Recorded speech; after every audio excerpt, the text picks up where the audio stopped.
Grassland stretches for miles. A boundary of pine trees and chaparral push up into the surrounding hills. In the distance, clouds form a dark pool of indigo. The midday August sun begins to fade as the clouds close in on each other, gathering intensity and pigment as they roll together. The wind whips up in the trees and the temperature drops. The dry air fills with a different scent. That's when the sound of thunder rolls across the prairie. The antelope, who had been grazing undisturbed until now, raise their heads at the sound. The birds go quiet.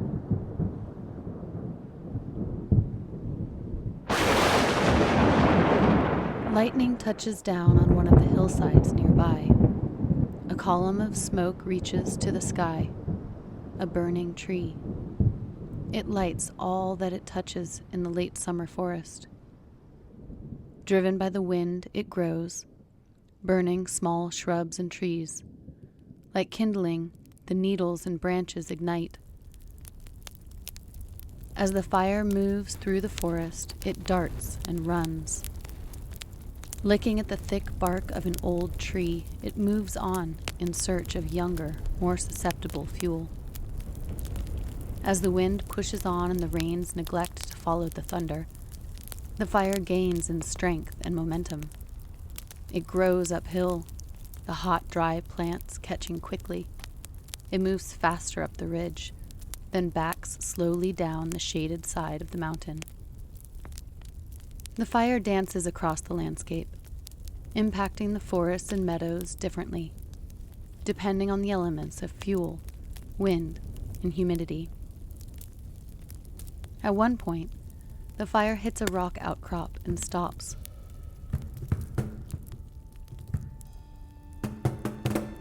On another side, it encounters the spring fire set by the local tribe, and it runs out of fuel. Eventually, the fall rains come, and the fire is out.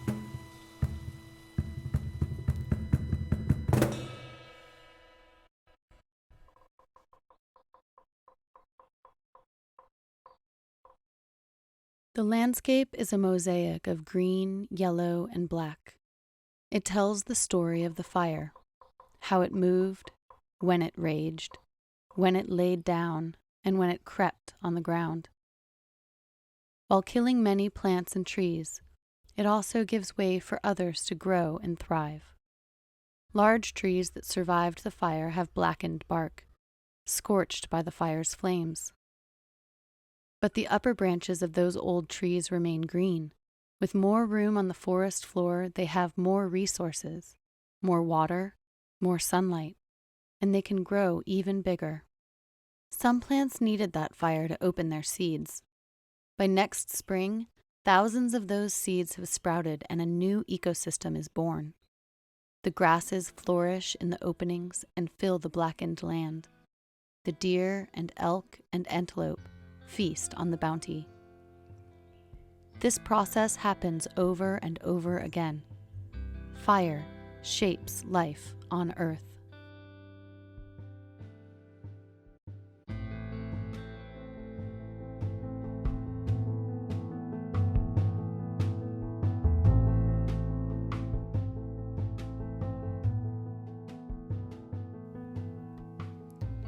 In his book, Fire, A Brief History, Stephen Pine writes, "There was a time when the earth did not burn, when oxygen did not soak its atmosphere, when plants did not encrust its lands.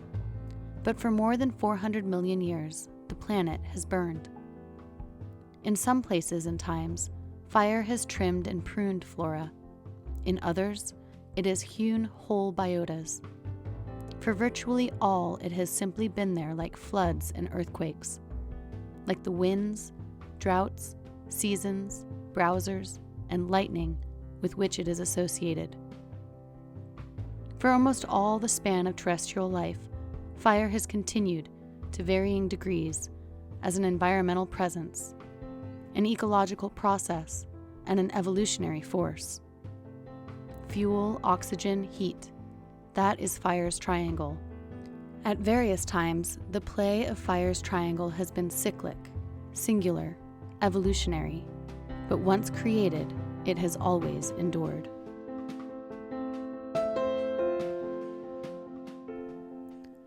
Fire is one of Earth's most basic elements. The first evidence of wildfire on Earth dates back at least 420 million years ago, around the time that plants evolved onto land. Charcoal in the fossil record shows that fire has been present ever since. Fire could not occur without plants. We would not expect fire on a barren Earth. There must be plant life on land that can provide a fuel source. This codependency of fire and plants has been key to the evolutionary of plant and animal communities, including humans, for millennia. Fire is the great rejuvenator. Fire can kill, but the rebirth is often what ecosystems depend on. Fire cycles nutrients back into the soil. It kills pests and bugs. It can burn in patches that give space that some species need. Fire shaped ecosystems for millions of years. It is as important as rain to many of Earth's plants and animals. Just as the changing tides or the patterns of clouds and rain are part of the machinery of this planet, so are wildfires. People, too, shape ecosystems. Humans are a keystone species. We are depended upon by other species, such that, when people were removed from the landscape, when European colonization decimated populations of Aboriginal people through genocide, disease, and displacement, ecosystems were dramatically altered. People were no longer working with the landscape. They were working against it.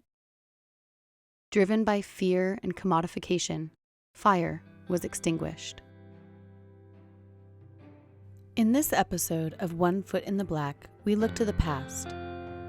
We step back to learn about the role fire has played in shaping landscapes and cultures in Western North America, a story that is similar across the earth.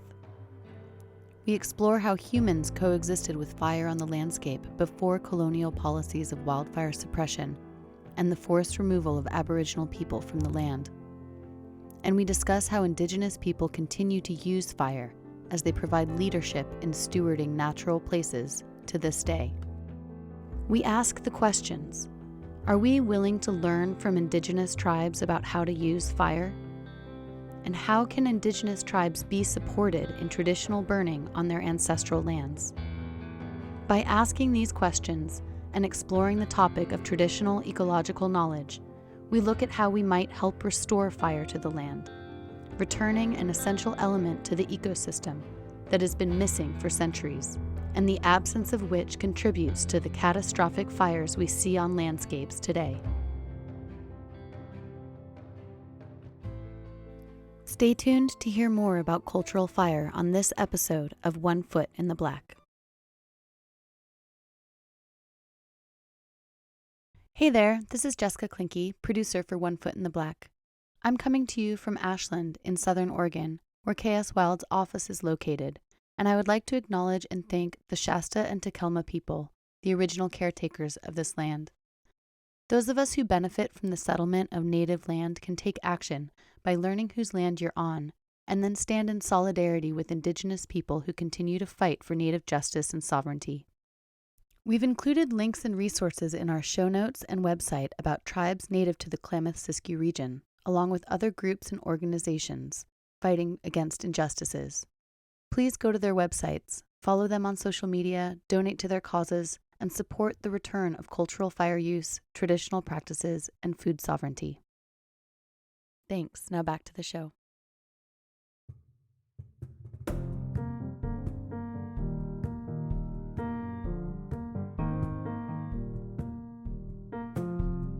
Welcome back to One Foot in the Black.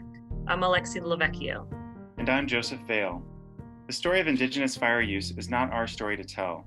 At KS Wild, as a part of our climate program, we interact with a number of organizations and tribes that are also working to address climate change and the severity of wildfire in the Klamath-Siskiyou region. While no one person can speak for a whole people, we felt it important to provide an Indigenous perspective on cultural fire use especially around the application of traditional ecological knowledge in the time of climate change. We sat down with Belinda Brown, Tribal Partnership Director for Lomakatsi Restoration Project. My name is Belinda Brown. I'm a Kosolukta band member of the Ajumawi Atsage Nation. And Rick O'Rourke of the Cultural Fire Management Council. My name is Rick O'Rourke, Yurok tribal member, and I live in Northern California. I'm the fire coordinator and the project coordinator for the Cultural Fire Management Council, and I'm also a qualified firefighter, wildland firefighter, and that's who I am. Rick is a Yurok tribal member, but he's not speaking on behalf of the Yurok tribe. The story of Indigenous fire is a story of humanity and fire. Fire has always been with us, a part of the human story. In North America, like in many parts of the world before European colonization, Indigenous people worked with fire. They used it to tend the land, to encourage certain plants, to protect their homes, and to practice ceremony and traditions.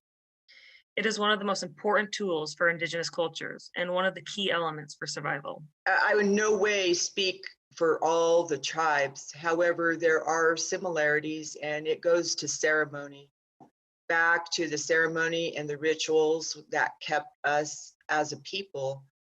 And there's sweat lodge ceremonies, there's the Native American church, there's just the old-fashioned bonfires in the country that we all used to go gather around. You know, fire draws that.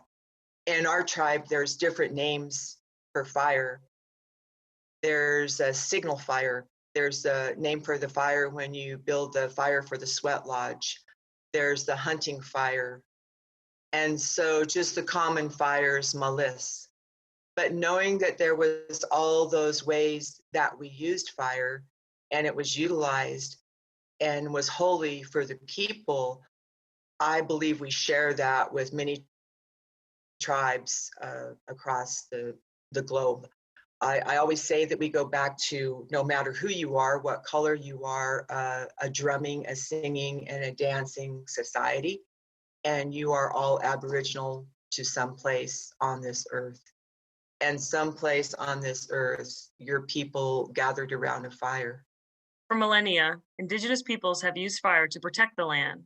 Grounded in deep knowledge of place, Native tribes throughout the world use carefully applied intentional burns to renew local foods, medicinal and cultural resources, create and maintain habitat for animals, to reduce pest populations, and reduce the risk of larger, more dangerous wildfires. We've heard it said that fire is good medicine. Fire is not only a tool used to help manage the land, but is traditionally part of daily life for many tribes. The removal of people from their land and their way of life removed an essential part of the ecosystem and a traditional ecological knowledge that exists through them. All over the nation, we are once again turning back to those traditional ecological knowledge and values and principles that have kept people for time immemorial. And even turning back and rolling back the curtain farther, we see fire in all of our ceremonial practices. So it has a very important part of our culture, our spirituality, our tradition, and then how we took care of our home, the land, the landscapes for time immemorial, being able to see where we needed to put fire, to be able to increase the browse for the deer, the antelope, for all the subsistence species that we depend on, that give their lives so that we can have life.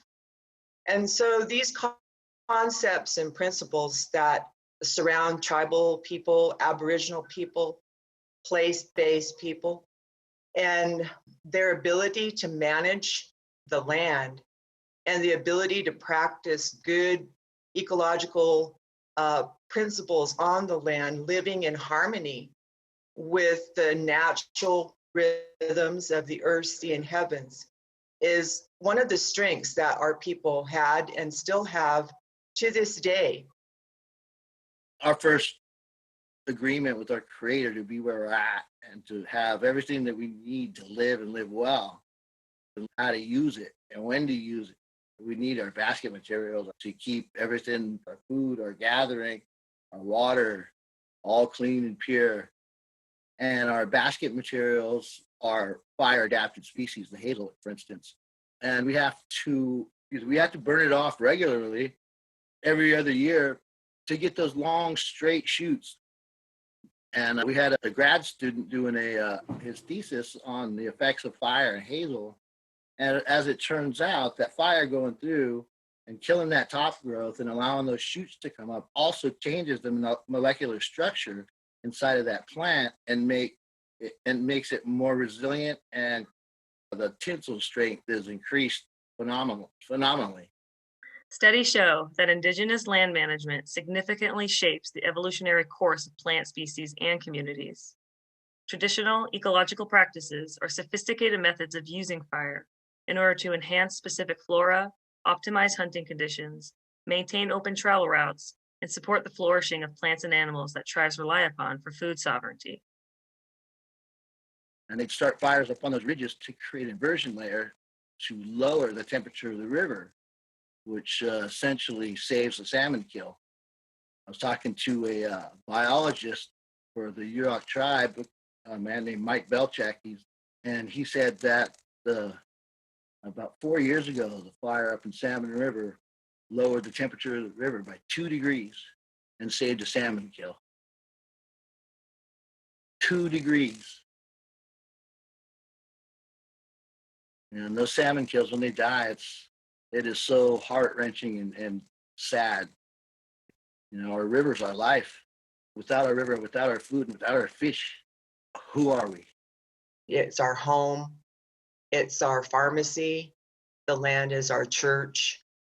And it's our Home Depot. So that's that place-based Aboriginal knowledge that everybody has with their land base. And for some of us, we're still living in our heartland, and it's a blessing to do so.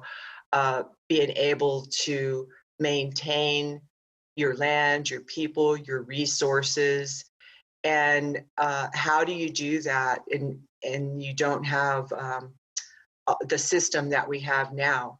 Well, you depended on each other, and you depended on those elements, the fire, the air, the earth, the water. Water is life.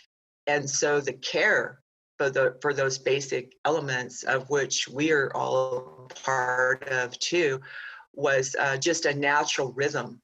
And there was times, the time was sacred, timing is sacred. There's times to do all these things.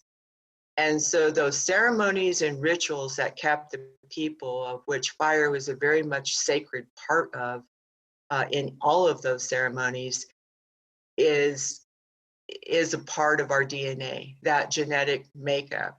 And I always try to encourage everyone to go to that place for themselves and find out their culture, because it helps them to connect. And at the end, our elders will say it helps keep us healthy and well. The Karuk, Yurok, and Hupa tribes live along the Klamath River, which meanders from southern Oregon through the northern California mountains to the Pacific Ocean. These tribes have been using fire to manage the land since time immemorial. The removal of traditional burning has drastically altered the landscape of the Klamath River basin. The Yurok Reservation is on the lower end of the Klamath River in Northern California, in Humboldt and Del Norte counties. And I've lived up here for most of my life. I've been using fire since I was just a young guy, about 12 with Grandpa.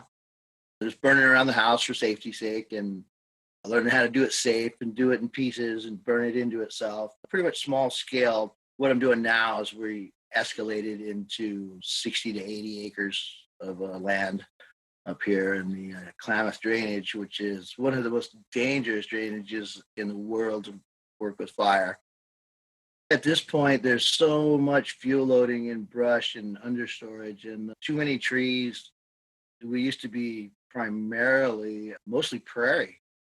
And since the exclusion of fire, the encroachment of the fir trees, and with the removal of certain species, but porcupine in particular, because they eat baby fir trees. That's one of their main staples in their diets.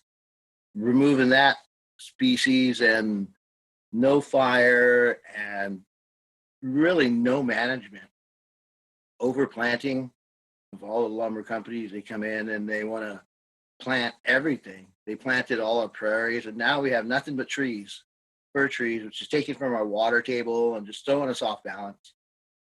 So fire is really important to us in that way, to keep it open, keeping our water clean. Right now, the leaf litter is so thick out in the forest that the water leaching through the leaves is picking up those tannins and putting it into our water sources, raising the alkali level and making it breeding grounds for bacteria. Fire is especially important in mountainous places like the Klamath River Basin in Northern California, where forests and grasslands are considered to be fire adapted. Low intensity, purposefully set fires are used to provide protection from fuel buildup that cause larger, hotter, potentially more dangerous fires like those that have been burning in recent years across the West.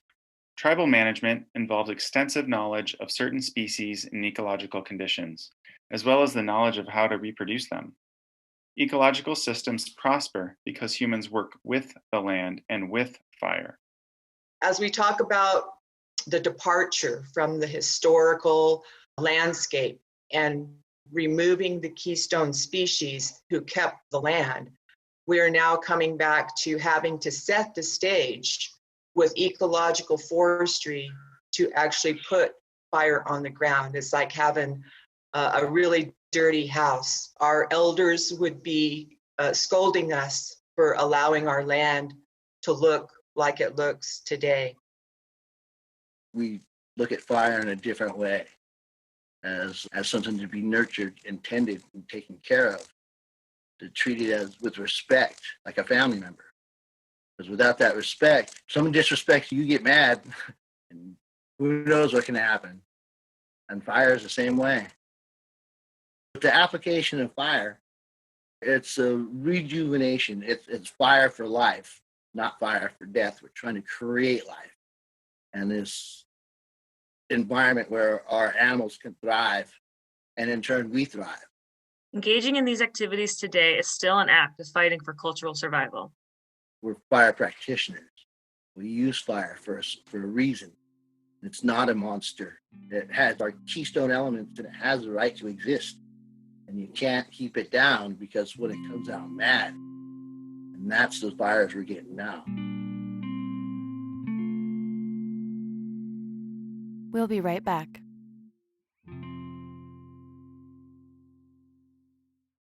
Before we return to this episode, I wanted to give a shout out to the organizations working with tribes and with traditional ecological knowledge in our region of Southern Oregon and Northern California. Lomakatsi Restoration Project develops and implements proactive, community-based ecological restoration projects and provides vocational, on-the-job training and employment in ecological restoration. For more information on their programs, like their Tribal Ecosystem Restoration Project, visit lomakatsi.org. That's LOMAKATSI.org, and the Cultural Fire Management Council, which facilitates the practice of cultural burning on the Yurok Reservation and ancestral lands. You can learn more at culturalfire.org. Now, back to One Foot in the Black.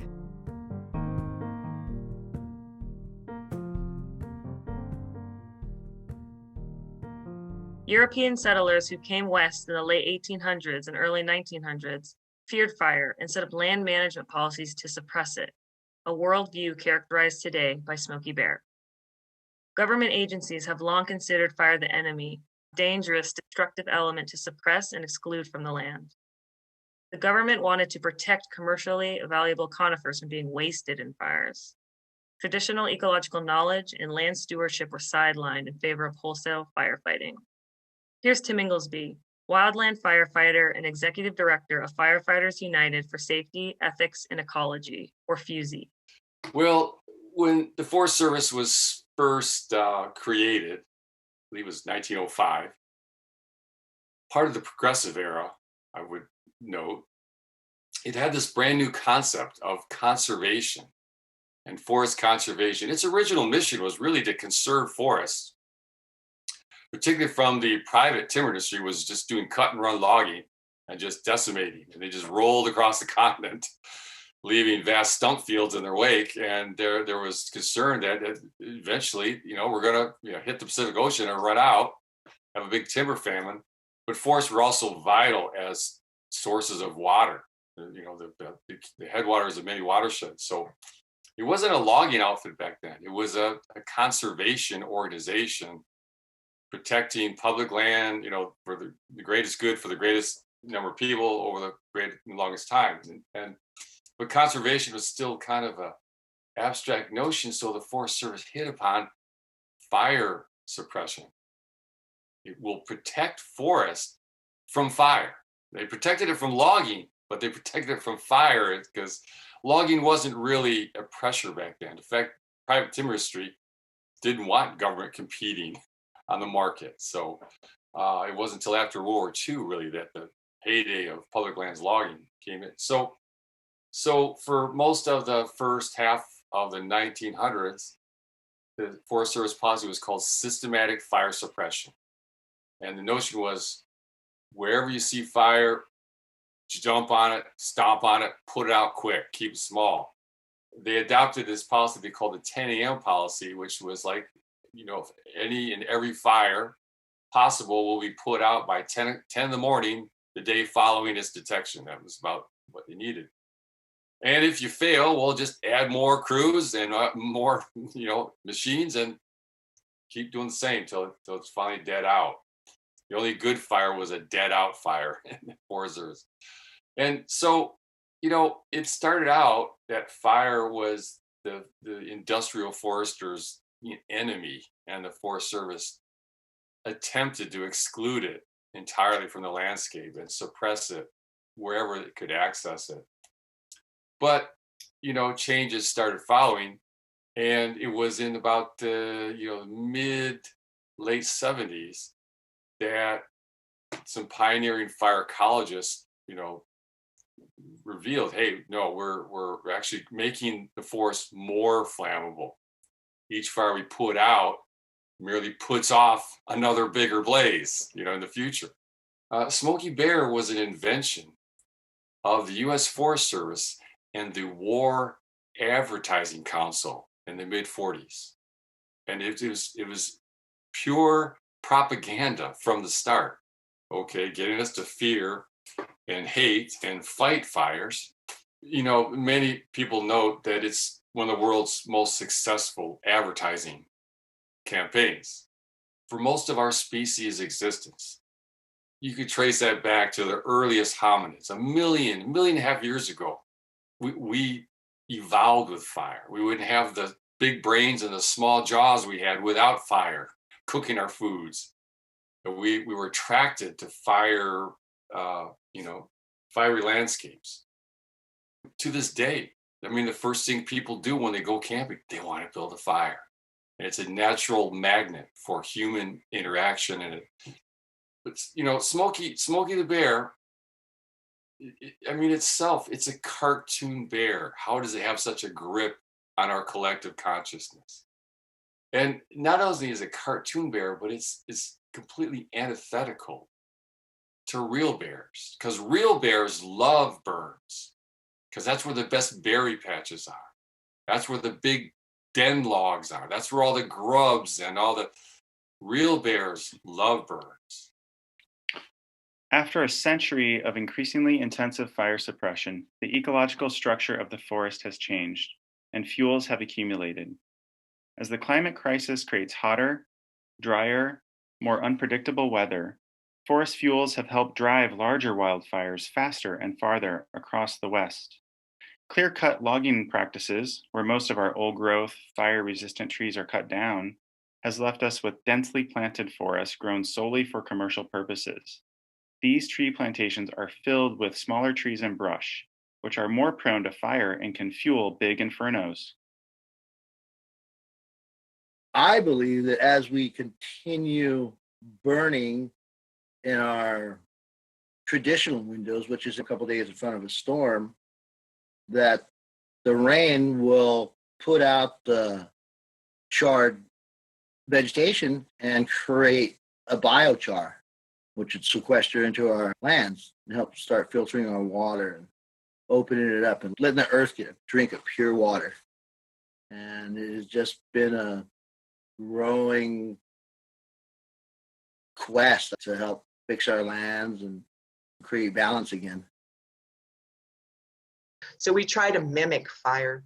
And that's how, with ecological forestry, we're able to set the stage, get the debris out, thin the forest as well as we can with best practices to be able to put good fire back on the ground that's going to do the job that it needs to do to help our lands be healthy. Indigenous fire practitioners and cultural fire managers have been using fire to manage the landscape since the beginning of time. These practices are tried and true. They work. Fortunately, in the face of climate change, many ecologists, fire scientists, and policymakers are turning to Indigenous knowledge and management practices for a path forward. The real question is, will society support tribes in leading the way to restore fire back to their ancestral homelands?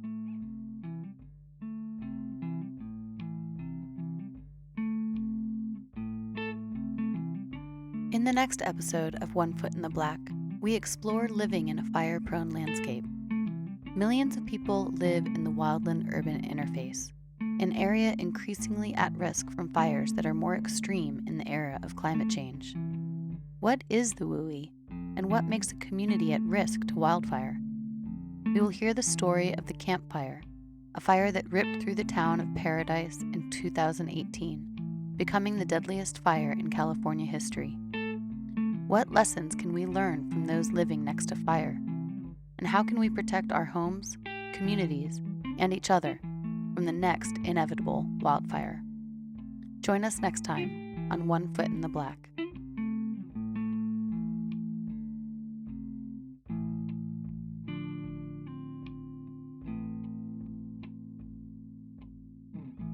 One Foot in the Black is a production of the Klamath-Siskiyou Wildland Center.